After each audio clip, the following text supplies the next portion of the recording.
Glenn Loury here. This is the Glenn Show. Glenn and John, we're the black guys at bloggingheads.tv.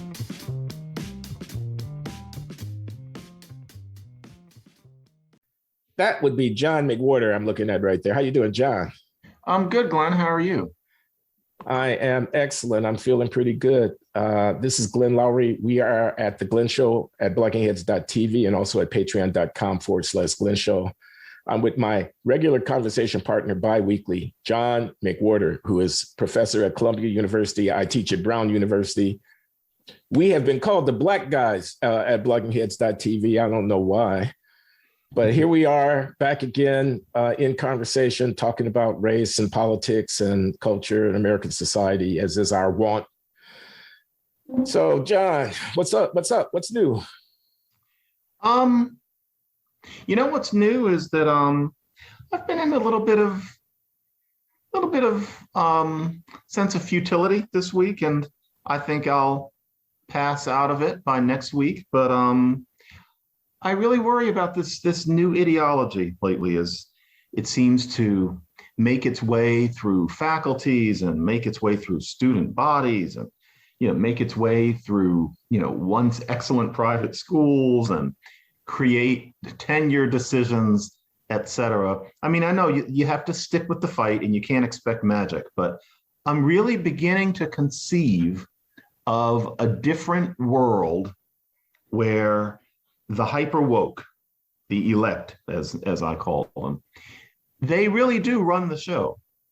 I have had a week where I've wondered, is there any way of stopping this? Is there any way of keeping that kind of person from running our institutions of learning and determining what we consider art and determining what we consider morals? And I'll get out of it. There are weeks when I feel quite differently, but wow, this is going to be hard. And you're especially discouraged. I'm asking, it's something in the last week or two has brought you even to a lower point of expectation about whether we, the black guys, the woke busters, the anti Nikole Hannah-Jones, Ibram Kendi, Robin DiAngelo, advocates, you and I, you're feeling that our struggle is futile? Or? Well, yeah, I think part of it, it's not any one thing, but I had a conversation with Jane Coaston and Michelle Goldberg at the Times, actually about 6 weeks ago, but the conversation came out this week at the Times. And I think it was a good conversation, but one of the themes was that the main threat is censorship from the right rather than from the left. And that's something that Michelle believes and that many serious people think, that we should really be thinking about conservatives censoring professors and censoring thought and speech. And that comparatively, what's going on from the left is trivial. It's just some anecdotes. It's, people like you and me becoming obsessed with it. And I know that at least what's going on from the left is equal to what's coming from the right. And frankly, I think it's bigger. And a lot of the reason, though, is what can be derisively referred to as John McWhorter's inbox, or your inbox, in that we hear from these people all day, every day. And it's at the point where we've heard from way too many people for it to be just a bunch of anecdotes. It's all over the country. And I guess I got a special bunch of those this week. This week, it was like 8 a day from all of these desperate people, sometimes writing in tears, with some of the most ridiculous things happening all over the country. And I'm just thinking, isn't this what it looks like when, in retrospect, people see it as something having completely taken over? Do you feel that way, or do you feel like we're going to work our way back towards the middle? People are always asking me whether we're going to get back to the middle. Yeah, I think we're in a fight. I think, indeed, we're in the fight of our lives, intellectual integrity of people concerned about the well-being of African-American and of American society. I think it's a very serious fight. I just want to mention, it's not just my personal inbox. The work at glennshow.com is a email address to which anybody concerned about the general questions of woke thinking insinuating itself into every nook and cranny can share with others their concerns. And we have a Discord server set up at the Glenn Show at patreon.com/Glenn Show. And we're working with Nikita Petrov, the very able creative director at Blocking Heads. We're trying to put people in touch with each other and whatnot. We're trying to foster the development of a community of people who are concerned, and people write in sharing their stories. This is my point. And, there are many, many, many of them who are writing in saying, I work for this agency. This is what's going on in my workplace. I work at this company. This is what's happening with diversity training. My kid is going to this school. This is what the kid is bringing home as part of the curriculum. I'm concerned about, and so on. So that's out there. I think one reason why people like your friends at the Times might perceive the threat coming from the right is that there's starting to be a backlash. State legislatures are starting to weigh in about the boogeyman called critical race theory. They are pushing back. And there are some concerns. I think there are legitimate, concerns about freedom of expression. If you start telling a school district that we'll cut your funds if you, teach critical race theory, where you have a very broad definition of what critical race theory is. Right. And it basically is a kind of thought policing where you're saying you can't teach these kids this thing as a matter of law or conditioning funding on such a thing. And it raises questions. It raises real concerns. But I share your view that the bulk of the overwhelming weight of the political correctness, cancel culture phenomenon is coming from the left. I mean, Charles Murray cannot be invited to my campus to give a lecture about his new book, Facing Reality, without there being a huge firestorm of protest. But Angela Davis, I just give a name, could come here and be celebrated as a heroine, and there wouldn't be any protests from, Whereas what a lot of people are seeing from, for example, the coverage this week of Nikole Hannah-Jones having been denied tenure from the right, a lot of people see that as balancing out or being more than anything coming from the left. And I think to an extent that's about bias. It's the way you want to see it. But I think many people think that what happened to her, that sort of thing, depending on how you interpret it, that sort of thing is going on as much as it going on from the other direction. And I just don't think that's true. I think the Nikole Hannah-Jones case also was something quite different, which people have written about well, especially Connor Friedersdorf and Kathy Young. I have been so busy with my new book, I haven't really gotten around to it. But can I just interrupt for a minute, because I saw your tweet. It was Kathy Young's piece that you tweeted out, was it not? Yes. And I did read that piece, and I agree with you that it was very thoughtful. It was very analytical, and so on. But go ahead, please. What do you think of the Nikole Hannah-Jones case? Because it's pretty complicated. Okay, so I don't know all of the facts that might have gone on behind the trustees at the University of North Carolina declining to affirm the recommendation that came to them from the faculty of the School of Journalism there, that Nikole Hannah-Jones appointment, which has gone through, come with tenure as her Knight Chair appointment as professor of journalism with an emphasis on investigative reporting about race. I don't know all of what might have gone on, so it may yet be revealed that there was some direct political influence where, right-wing Republicans said, we can't let this happen because we don't like the 1619 Project. And if that is the case, I would have some concerns, just as I would have concerns about left-wing people keeping, Brett Stevens or Barry Weiss or somebody from a journalistic appointment because they don't like their positions on Israel or whatever. That would bother me in the same way. But I'll say this much.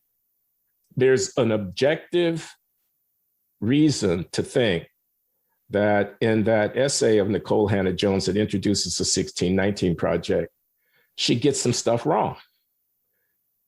Where serious historians, and not just one or two, but half dozen of them, have publicly said, no, your interpretation of the motivation behind the founding generation in the United States, rebellion against British rule, interpretation that a significant factor in forming their actions was a desire to continue slavery, and that therefore they are hypocrites. And that, as she says, this is almost a quote, the founding claims were wrong from the day that they were stated, and it's taken Black Americans 150 or 200 years to prove them worthy of consideration. Serious historians have said that that gets it wrong, that is a significantly distorted account of what actually took place in the service of an ideological program of Nikole Hannah-Jones. That's what they have said. That's out there. Read Peter Wood's book, 1620, which is a significant engagement with and critical assessment of the approach of the 1619 Project. And there's other stuff. In fact, I thought I had the book here on my desk, but I apparently don't, and I don't want to go looking for it.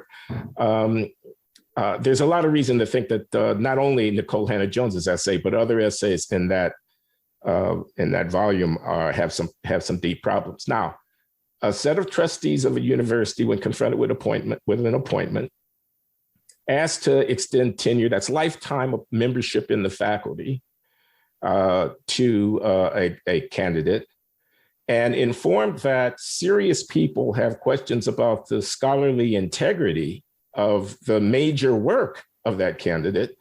It seems to me that they are within their rights to say, well, no, this is not a commitment that we want to make. And they didn't reject the appointment. They said, here, we'll give you a 5-year renewable appointment without tenure, but with the option that we can consider you for tenure if and when the appointment is renewed. Let's see what you do. So it seems to me that that's defensible on the merits, that on the merits, it would be a judgment call about whether or not the university wanted to commit itself with a lifetime appointment to a scholar whose work has been subject to withering criticism by other respected scholars in their field. That's a judgment call. It's their call. They get to make that call.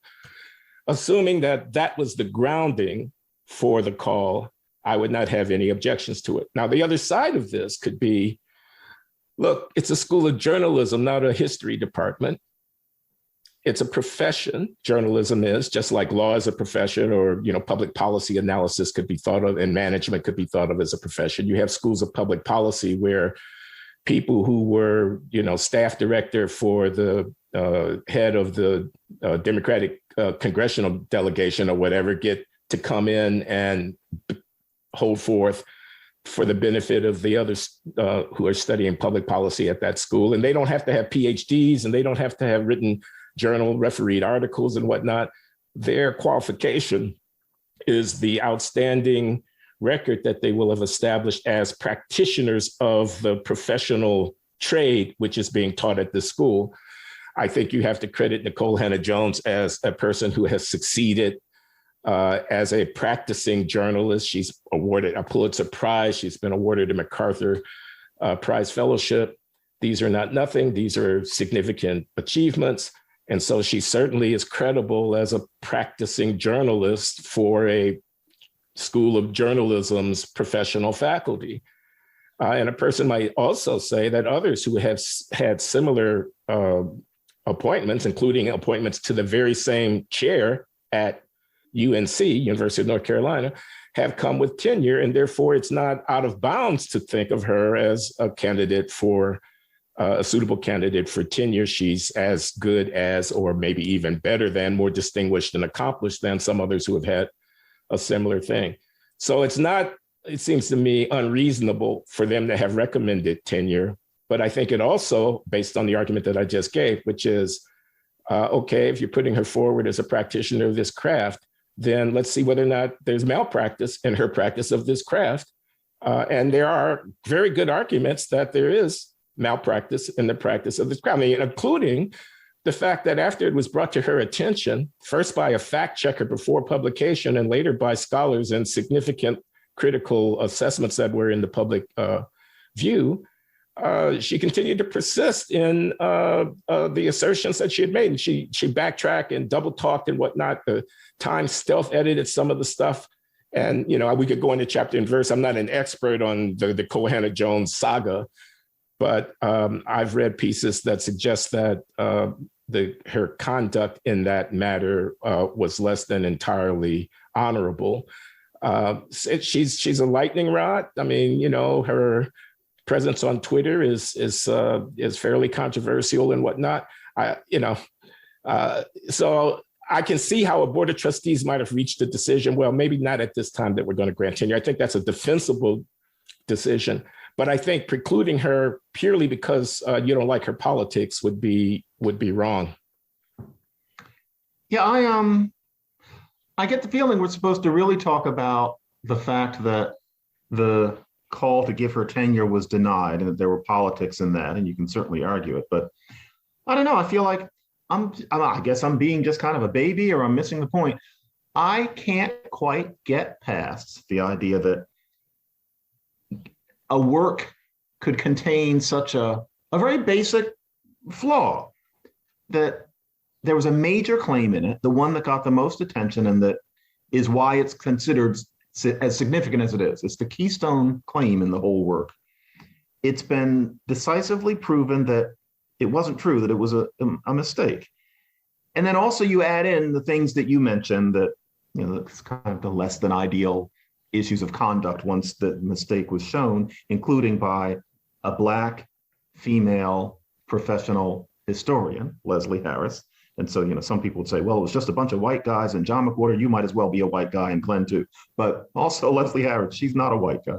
And she's very sympathetic to the general objective of the 1619 Project, which is to recenter the American historical narrative more in the direction of understanding the role that slavery has played in the shaping of the Republic. But Leslie Harris. Yeah, she's the real deal, and not a right-wing partisan in any sense. I don't get how you offer somebody tenure in the wake of that. Like maybe several years later when she's done other things, but for all of that to be so fresh, I can't help thinking that the offer of tenure is political, that the offer of tenure is because of what she stands for rather than what she did. And this is not her fault. It's the people who made this evaluation, but she's being used as a pawn, as what used to be called a token. I guess that's now an archaism, but I can't help thinking that if Nikole Hannah-Jones were, if her name were, if she were white, I'm underslept, and so I can't think of the white version. Brett Stevens serves, I think, as an interesting. Okay, actually, let's call her Brett. Let's say that her name is Brett Hoskins, and so she's a white girl, or is a white guy. I don't think that person under these conditions would be given tenure, at least not now. I feel like it's being given to her because of rather superficial things, and I repeat, it's not her fault. You just sit and you get awarded these things. It's not like she paid somebody or something. It's the people. And I must admit, I see it as a rather dehumanizing offer of tenure in this particular case. Dehumanizing? In that she's presumably was presumably offered tenure under these conditions because she's Black and because she symbolizes a certain political position as a Black journalist. And I may be missing something, but I didn't think that's what tenure was supposed to be about. No, I think you're onto something, actually. If I'm not mistaken, and I apologize if I get the facts wrong, but I believe I read that she had already accepted the offer coming from the School of Journalism there at UNC without tenure. Mm-hmm. That when the offer was put forward to the Board of Trustees for approval, the school put it forward recommending that it come with tenure. She had already accepted the offer. So the attachment of the tenure commitment from the university, in effect, was substantially a symbolic move as a way of asking the university to give its full imprimatur to her appointment, to give her the highest possible honor that it could give as a way of demonstrating the university's endorsement of what she represents. Now, people, I think, you hear tenure, denial of tenure, and you think, oh my God, it's catastrophic. And after all, if you're an assistant professor who's come into the department then you're out of history or economics, and you don't get tenure after 6 years or 8 years or whatever, you're fired. You have to move on. You're in effect, they are telling you to go, plow another field somewhere because we're not prepared to invest in you. It's definitely discrediting to be denied tenure. This is not that. This is not a junior scholar who has worked in a department in a university for 5, 6, 7, 8 years, whose work has been assessed and found to be inadequate for tenure. This is, in effect, how important is it? She's going to continue to be an employee at the New York Times Magazine as a full-time journalist. She is, this is not her absolute necessary, this is all I do. If I don't have this job, I don't have any job. Yeah, just like one might say about the Cornel West situation at Harvard. I mean, Cornell is not much diminished by the fact that the Harvard trustees didn't. He'll always have a job. Extended, it's not the end of the line by any means. Moreover, what they said for her coming in, which I thought was reasonable, was it's a term appointment, 5 years, renewable, and we're prepared to consider tenure in the fullness of time. So I think is to some degree blown out of proportion the degree of injury that's presumed to have been done in virtue of the UNC trustees not affirming the recommendation for tenure at ab initio as she comes through the door. So whether more is being made out of this, I think Joy Reid at MSNBC said, something, I can't quote her, so perhaps I shouldn't say anything at all, but was in effect, see what the right wingers are doing. They're denying this very distinguished. I think that's overblown, substantially overblown. Yeah, I just I found it an interesting case because it almost seems like there's certain people who excuse us from having to do our best. And I'm thinking of a story that Heather McDonald has in City Journal right now about Julliard, where half of the students— I haven't had a chance to see it yet, but tell us about it, please. Oh, it's a humdinger. Half of the students it's Heather McDonald. That's all she does is humdinger. Right. But in this case, it's pretty black and white, so to speak. Half of the students there are BIPOC. And yet at this point, the Black students at Julliard are roasting it as this nakedly racist place where we have to have a complete upending of procedure, where they shouldn't have to play white roles, or if they're cast in white roles, the ones who are actors, that they should be able to play the white role as Black. They should not have to learn how to play race neutral people. They shouldn't have to learn how to speak race neutrally because that's racist. And also in their manifesto is an idea that it's not fair to expect Black students to be on time to classes, that Black students should not be expected to have to front and to kind of walk a straight line, because that's too much to ask of Black students, given all that being Black every day entails. And, needless to say— this is hard to believe. I'm sorry. I'm going to have to read it and weep. And yet the faculty are just rolling over backwards. And so you have one young woman who is deeply upset that a Black DEI staffer actually showed her and white students a segment from Roots where slaves are being sold. I remember that scene. Her idea was that to be shown that scene, which the DEI person meant as educational about what Black people have been through, to be shown that scene is to make her relive trauma. And this injured her, and the DEI coordinator, a Black man, shouldn't have done this because it makes her relive, because we Black people, we are our ancestors. We are 400 years old. And so we are reliving, what it was like to be sold. And this was it was Roots. And as Heather points out, everybody saw Roots back in the mid 70s. I remember being 10 and watching it. I don't remember, and Heather doesn't remember, and she's right, because it didn't happen. Nobody was claiming that they were reliving the trauma by watching Roots. We all thought it was very educational, and we were glad it was on network TV.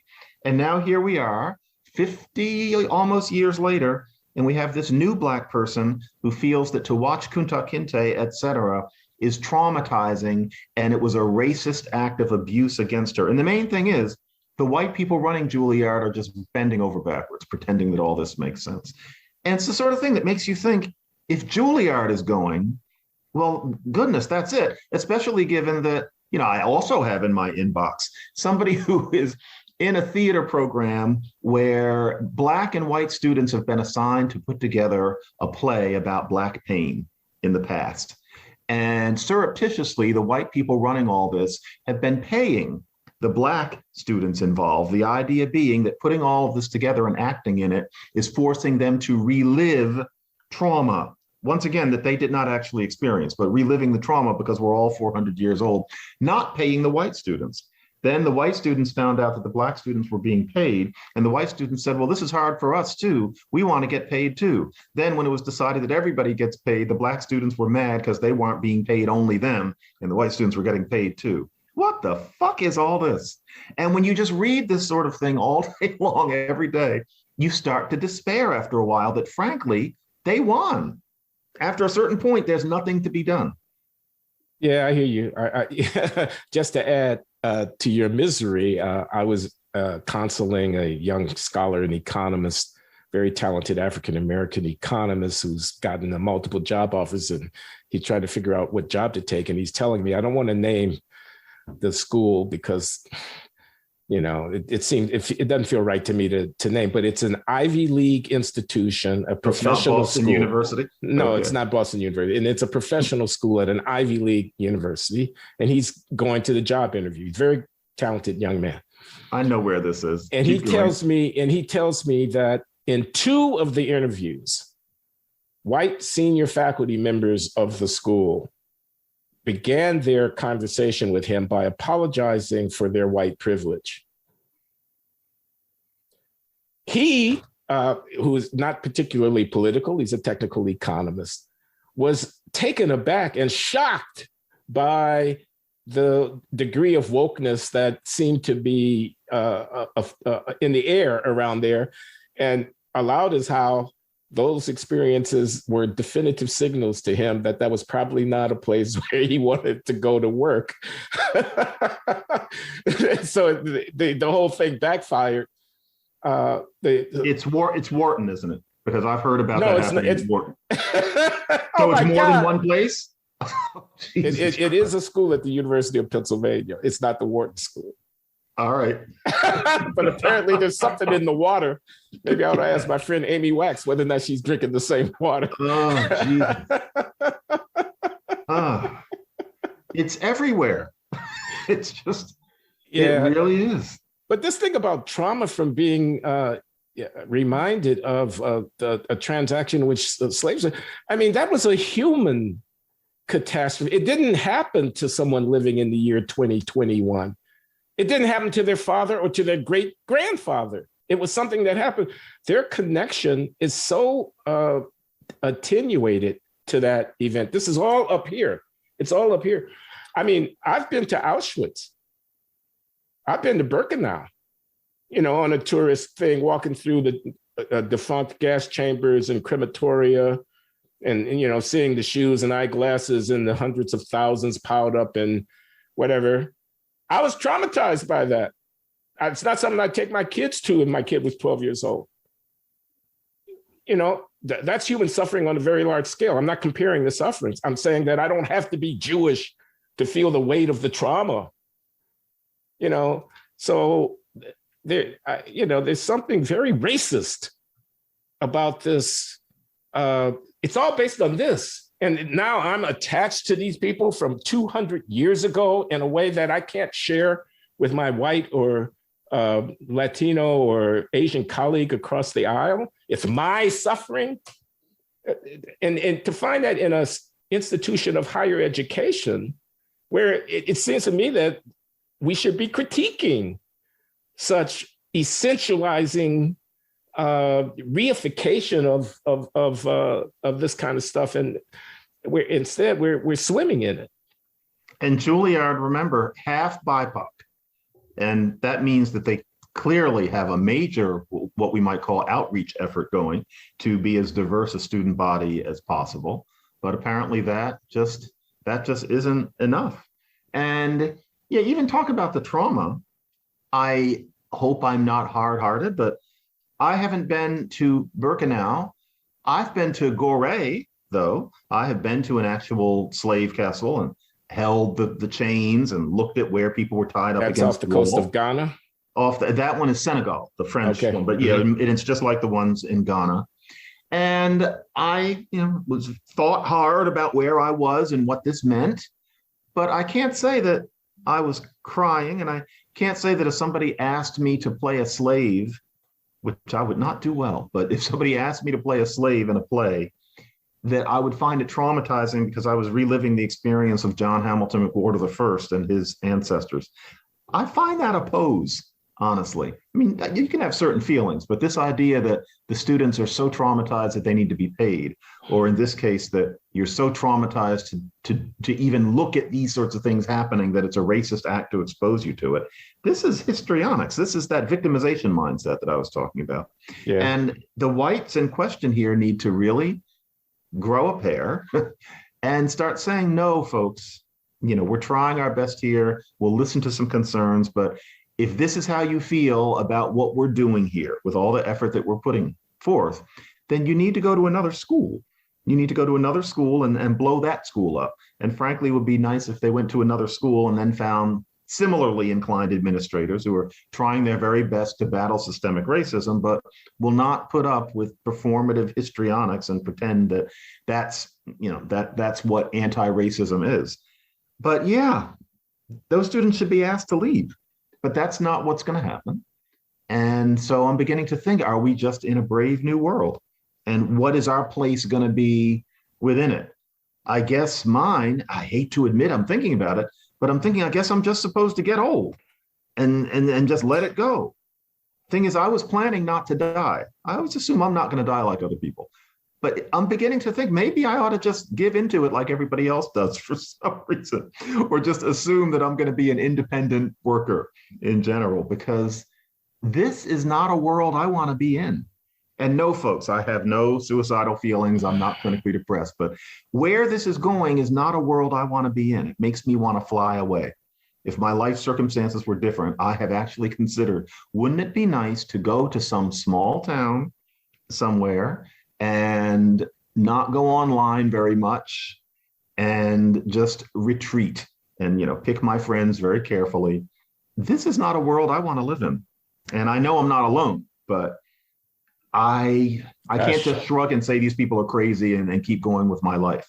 They're not crazy. They're frightening. So yeah, that's the way I felt this week. Next week, I'll feel differently. I'm going to have a good week next week, but yeah. We're counting on you to stay the course, John.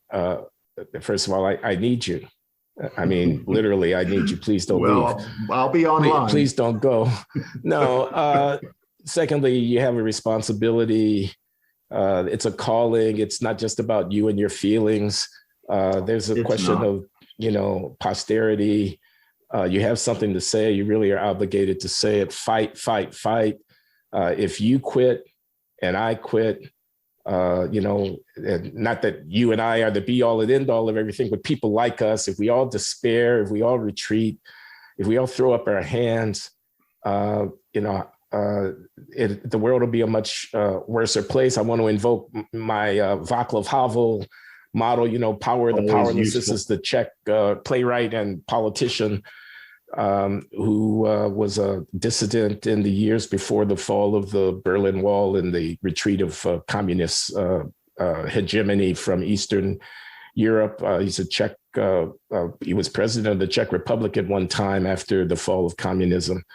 But he, in his essay, The Power of the Powerless, which has been transformative for me, he, tries to give an account of what the dissidents, the Samizdat writing, underground intellectuals who pushed back and pushed back and pushed back against Soviet domination and against the spirit-killing character of the regime in which he was embedded, the lying, and everyone's complicit in it, and everybody knows it's a house of cards, but nobody is willing to say anything about it. The emperor has no clothes, but you get your head chopped off if you point out that the emperor has no clothes. And he makes the case there that there's a spiritual, and I don't mean religious. And by the way, I want to ask you maybe in another conversation about your religious metaphor. which is a kind of blind faith. Religion is blind faith. People have blind faith. The elect have blind faith in the woke philosophy, and you critique that rightly. But spiritual life is more than simply following the jot and tittle of the text. Spiritual life is asking the profound questions about the meaning of existence and trying to find ways to realize fully our human potential in the little short span of life that we have. And those questions are deep questions that have confronted every reflective person who's ever walked on earth. And there are great traditions of struggle, intellectual and moral struggle with the question of, what should be done? Who am I? Who are we? What are our higher responsibilities and calling? So I would like to appeal to you on that ground to, people fight and die for their country. They literally get their bodies blown apart because they're called to duty. I'm certainly not suggesting you strapping on a stick of dynamite and blowing anything up, but I'm saying a little bit of suffering on behalf of what we know to be right. I really think we have to stick the course and say what we think is right. We don't have to make it our lives, and certainly, you've got two beautiful daughters. You must enjoy them. You must be present in their lives. You must savor every moment of it. You can't let the noise from the world crowd out the beauty of that. I know you read books and novels. I know you love music and, so on and so forth. Don't let this be your life. Of course not. Of course not. But please don't retreat from the fight. We need you. Thank you, Glenn. I appreciate that. You made me think of something where, because I'm underslept, I'm like very visceral today. You used the word reflective, and I felt this roil in my gut. And I never thought of it this way until now. Part of what frustrates me so much is that, we may not always get it right, but you and I and like-minded people are trying to reflect. Like we're thinking, what is this? I'm thinking, what is in their mind? What is their agenda? Where is this going to go? What can I say? And you end up running up against something that frankly isn't reflective. You would not apply that adjective to a lot of what we're talking about. The idea that you're experiencing the trauma of somebody your same color 300 years ago, that's studiously unreflective. It dares you to respond with reflectiveness, assuming that you're not going to dare to. You're just supposed to say, oh, yes, I get it. It's daring you to be intelligent about it. It's not her fault, but to give somebody tenure because of what they symbolize, even if they got stuff wrong, is not reflective. It's bowing down non-reflectively. It's turning off your brain and just exhibiting a certain fealty to something. A lot of this stuff, it's as if reflectiveness is considered irrelevant because they've just got the answer. It's like they've come to the end. It's this Kantian conclusiveness. I wish that it were. That would be interesting. It's like they've figured out quantum physics. They've just got it. You don't need to think. But obviously, it's not that quintessential. And it seems like this world that I'm going to have to live in and that you're going to have to live in is being taken over by people who studiously refuse to reflect and are passing that off as higher wisdom. Yes. And that, ladies and gentlemen, who sometimes have a question for me, that is the answer to the question of why someone like me is so obsessed with the hyper woke. I see that on social media sometimes. Certain intellectuals are, they have a point, but why are they so obsessed? That is why.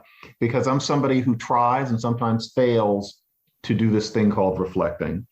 And I'm finding myself at every time I turn a corner, there's this person who is studiously non-reflective and telling me that it's wrong of me to reflect and is being elevated by the powers that be in their non-reflectiveness as where things are supposed to go. And no, I don't mean they get a prize and I don't. But it seems like the whole society is going with, let's be unreflective about these issues regarding race And if you are of your race and you're being reflective about anything other than how much you hate white people, there's something wrong with you. That's the sort of thing that puts you on a dedicated crusade against a way of thinking. I don't want this society to be taken over by dumb. Yeah, man, you said it very well. Taken over by dumb. And I think one of the things that crowds out reflective engagement is, commitment to a cause and elevating the ideals on behalf of which the cause is undertaken above the responsibilities that we have to reason closely and critically. I thought of that, I must say, when I saw a piece in The Atlantic by Clint Smith called "George Floyd Was Also a Father." Are we going to go here? Well, I don't know. If you don't want to go here, we don't have to go here. And certainly I'm not asking you to criticize The Atlantic. I mean, but I just saw the piece and it made my heart sink, I must say. And if you don't want to go here, I'll just cut this off. But let me just say. I get it. But yeah, we have to be careful because I write for The Atlantic. But yeah, go ahead. But he says, for many of us, when we see Floyd, we see the Floyds. That's the George Floyd family. We see our family. And I don't see my family when I see George Floyd. There's a photograph of him with his daughter. I don't know a lot about his relationship to his daughter. I do know that George Floyd had a troubled life, and we could go into the details. I don't want to besmirch Mr. Floyd. He's deceased, and he's iconic representative of a certain sensibility of, concern about anti-Black police violence, for which I have respect. But my guess is he wasn't a particularly good dad. And we have a real problem in the Black community of father absence and people not taking responsibility for the children that they bring into the world. We could name statistics. I won't bother to do that. This is an internal issue, I think, for African-American life. It's delicate. It's easy to get it wrong. One doesn't want to talk about it in simplistic and stick-figured ways, and one certainly doesn't want to wag a finger. But gosh, 70% of babies born to a Black woman is a woman without a husband. More than half of Black children are being raised in single-parent households. Gosh, now George Floyd's death, his iconic murder, I suppose we have to say a jury has rendered a verdict by Derek Chauvin in Minneapolis, quite rightly called forth a fury from people about police violence. But celebrating him as a father, it's not taking fatherhood seriously, it seems to me. It's again, not being reflective or critical in the service of a larger cause, the cause being, after all, gosh darn it, George Floyd was murdered by Derek Chauvin. He stands in for Black people more generally. And when we see his family, we see our family. Well, not really. That's Glenn Loury. I don't know what John McWhorter would say. It's delicate. Wow. I would have to say first that I don't know much about George Floyd's daily life, and I couldn't recite his biography sequentially. I know that he moved up north kind of to start over, and he was planning to stay there, but that he was from South. If George Floyd was in contact with his child, I'm not even going to say 7 days a week, but 3 or 4 times a week, Skyping with the child. I mean, if the child lived in town with him, if he saw the child 3 or 4 times a week, if the child was in the South, then Skype 3, 4 times a week, birthday presents. Like if being a father to the child was a regular part of his life, then I completely beg pardon, completely. However, and I know that he had problems. He had a drug addiction problem. You lose control of yourself. You can't hold down a steady job. That can make it hard to be a parent. I fully understand that. But my impression, and I could be wrong, but my impression is that in the life that he was leading in the years that led up to his murder, which I think it was, I don't get the feeling from the things that I've read, the girlfriend and the jobs he had, I don't get the feeling he was daddy 7 days a week, or that he was actively parenting a child week in and week out to some extent. I don't get the feeling he had that in him at the point. I'm not condemning him, but this is how that article made me feel. It's more of this excusing us from the real thing, or the idea being that if we just show up, we're doing what would be considered the best if we were white. Because yes, he was biologically a father, and I assume that there were times when he was near her where he did good fatherly things. But the idea that him being a father is the same as the author of that article being a father, or, I know what it is to be a father to girls, and it's something that, I do most days of the week and devote an awful lot to. It's work being a parent. And the implication of that article was just that because George Floyd is Black, just his being biologically a dad and having spent some time with the child, and of course checking in, I imagine, on Skype or by the phone now and then, that's the same thing as being a dad, the way, for example, I'm trying to be a dad in the normal way, and that Clint Smith is a dad. And it just seemed to me that we don't always expect enough of ourselves. And it's not to condemn George Floyd. If you have the problems he had, you're probably not going to be a very diligent father. I'm not going to say bad dad, but was he really there? Was he able to be there? And if not, I'm not sure I understand the sentiment of that article. I look at him and I see a dad, as if just the biological aspect of it is all. Yeah, I was disturbed. Well, it seems pretty clear that the point is to underscore the travesty of his murder. A daughter was deprived of her father, and to really trade on the presumption that no one would do what you and I are doing right now, which is to critically interrogate just what manner of father he might have been. And the fact is, we don't know chapter and verse. We have reason to suspect that it might not have been the kind of father that Clint or you are to your respective families. I want to say something else, though. Where is the piece in the Atlantic or anywhere of the postal worker, the truck driver, cab driver, the store clerk gunned down Black by a gangbanger? And by the way, there are voluminous such cases, who were fathers to their families and have been deprived of their family has been deprived of them, their breadwinner and fatherhood. I mean, I'm talking about exemplary people who've been taken away by the random violence that we see going on every day all over this country, who are Black. Where is that piece?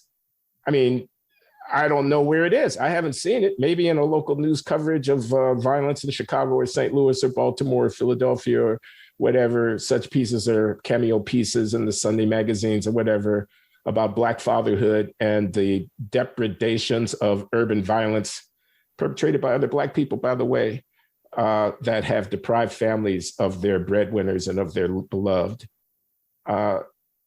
The absence of that piece, I think, is an indictment of American journalism every bit as much as the presence of the piece that we're talking about.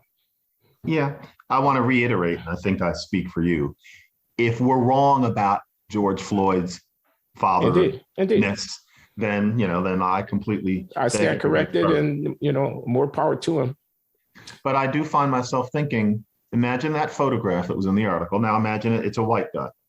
It's a white guy, killed under the same conditions with the same problems Floyd had. And, there's a photograph of him with his child, but let's say it's a child that he actually, for a long time hasn't seen much, hasn't been able to provide for. Would we get all soft inside thinking, well, Billy Ray something, he was a dad? Only if he was fathering on a regular basis, where somehow for us, it's supposed to be different. But this is delicate. But yeah, I had some problems when I read that. It's delicate, which is understood by editors and writers who step out on the limb, knowing that to criticize them is to engage in a delicate enterprise. And most people are going to stay away from it. But unfortunately, or should we say fortunately, we Black guys at Bloodheads.tv venture where no man or woman dares go. I like that. But yeah, so Nikole Hannah-Jones, George Floyd as a dad. What else? Uh, Julliard, Julliard. Glenn on Fox News. Oh, I need your advice, John, and we can perhaps conclude with this, and we're going to record a Q&A response session after this for the $10 per month patrons who get to ask us questions at the Glenn Show. So we need to do this Fox thing. Yes. Yeah. So Tucker Carlson has contacted me, asked me if I want to come up to his studio and sit down for a long form interview, and I've said yes. Laura Ingraham called me up and said, would I come on and talk about, yeah, I know, I look at your brow furrowing. That was the way my wife responded to the news as well. And I went on Laura Ingraham for 5 minutes at the top of her show a couple of weeks ago, and my inbox has been hit on more than one occasion by people who said, are you crazy? What are you doing? And you know, I took this appointment at the Manhattan Institute as a senior fellow, and I'm getting referrals and I'm getting, you know, inquiries and whatnot. And I have felt that I couldn't say no to all of them. It's a brand management question here. I have never said anything that I don't believe. I have not had words put in my mouth. I have said what I've always been saying, but I've said it on Fox News on more than one occasion. It's not too late for me to pull back if the counsel that I get from my good friend, my wise friend, John McWhorter, were to say pull back. But I'm asking myself, why would I not be willing, if I were to go on CNN or MSNBC, by the way, they haven't called and asked. No one would be saying anything. I'm not endorsing Fox News by being interviewed by people asking me about matters that are of serious significance to the country. It gives me a chance, by the way, because I have integrity, of pushing back against some of the things that might be taken for granted by a Fox News audience. I'm not a puppet here being pulled this way or that by my masters. I'm my own man. But if Cornel West can go on Tucker Carlson, why can't Glenn Loury go on Tucker Carlson? No, I have heard nobody criticizing Cornel West for going on Tucker Carlson and holding forth as he does. Because he's speaking truth to power. You're seen as different. Okay, so you're advising against it? Well, that's interesting because I worked for the Manhattan Institute for 10 years and I was in that position. I never said anything I didn't believe, but I had that stamp on me and I know what people generally said about it. And Glenn, I feel two ways. All right. The quick way is that when you're speaking to that Fox News audience about these issues, you know that they agree with you. And to me, it's too easy. I mean, life is busy. I bore easily. I hate to say this because it's not the host's fault, but to talk to somebody where they already believe everything you believe and you're not going to be challenged, I don't find that very interesting. After you have been in the media for a while, the novelty of the studio and seeing famous people, it's in the green room wears off. And I'm always kind of thinking, I have a book to get through. I have a book to write. I'm trying to be an academic. I've got stuff to do. And then after a while, I have kids. And I'm sitting here just agreeing with this person. It's not their fault, but I don't find that much fun. And that's not to say anything against Tucker Carlson or Laura Ingraham personally. I have met both of them, interviewed back in the day, them many times. I did all those shows, O'Reilly included. On O'Reilly, I was usually cast as the leftish foil, but then on some of the other shows, I was on there to say what they wanted to hear. And it, you know, if I believed it, I said it. But this is the other thing with Fox, Glenn, these days. Everybody's watching this part too. This is going to get around. So I have to say, be careful. Be careful. I think you have to choose your battles. And the simple fact is this: there's a stink that is on a Black person who appears on Fox News. And I'm not going to give it any other word but that. There's a certain kind of person who, if they know that you were on Hannity, if they know that you talked to Laura Ingraham, you are automatically discredited because you were therefore being a right-wing shill. Now, that is bullshit. That is overgeneralized, non-reflective thinking. But I realized over my 10 years that there's a certain kind of person where if you were on O'Reilly, you're a pig. Now, I can't fix that those people think that. Those people shouldn't think that, but that doesn't mean they won't. People have trouble with that sometimes. Those people shouldn't think that, but that doesn't mean that they won't. And in the world that I live in, where a critical mass of educated, liberal, and left people think that way, it scotches my message to be seen on those shows, because what I'm trying to do is talk to the people who are running these schools, talk to the people sitting on the fence who are thinking they're supposed to listen to Ibram Kendi because he has dreadlocks, but they know that Coleman Hughes makes sense. The kind of person who could go the right way if they just heard the right ideas. That person, 1 out of 2 of those people, think that you suck the minute you have ever been on a set with Tucker Carlson. And so as far as I'm concerned, in the time that I have left, I would rather not do that. And so I feel bad sometimes. The Fox bookers try to get me. Just this week, I finally said to one of them, you know what? I don't do Fox. I feel bad saying that because it's not fair. I mean, there are some terrible things said on Fox News, and I've been repulsed by how they approach the Trump phenomenon in particular. But the idea that everybody who works for Fox News is a moron or an idiot or malevolent is absurd. But at this point, if I want to reach a certain kind of person, I can't have that stink on me. And honestly, if I may, you might be doing that to yourself. So it depends on who you want to convince. And the thing is, the people on the Fox side don't need convincing. It's the people in Park Slope. And I openly admit that if the people in Park Slope think that you suck if you are anywhere near Hannity, but that you're somebody to contend with if you talk to Chris Hayes, I'm going to talk to Chris Hayes, especially because it's more fun to talk to Chris Hayes because he's going to push back. It's just, it gets the brain going more. Okay, you give me something to think about. You give me something to think about. I don't know if there's any value in, you say they already agree. I don't think the typical listener to one of these right-wing shows on Fox has a very at all sophisticated understanding of what is creditable in the woke arguments. So I'm one of the questions I get asked by these people is, what do you think about critical race theory and whatnot? And I always say, I understand why it might have come into existence in the first place. I knew Derek Bell when I was at Harvard in the 1980s. He was not an idiot. Faces at the Bottom of the Well is not a good book, in my opinion, and I've said so for the reasons that I have said. But on the other hand, the enterprise of trying to give voice to the frustrations and aspirations of African Americans in the wake of a long history is a respectable enterprise. And the concerns about disparity are real concerns. Now we can get into the reasons why and whatnot.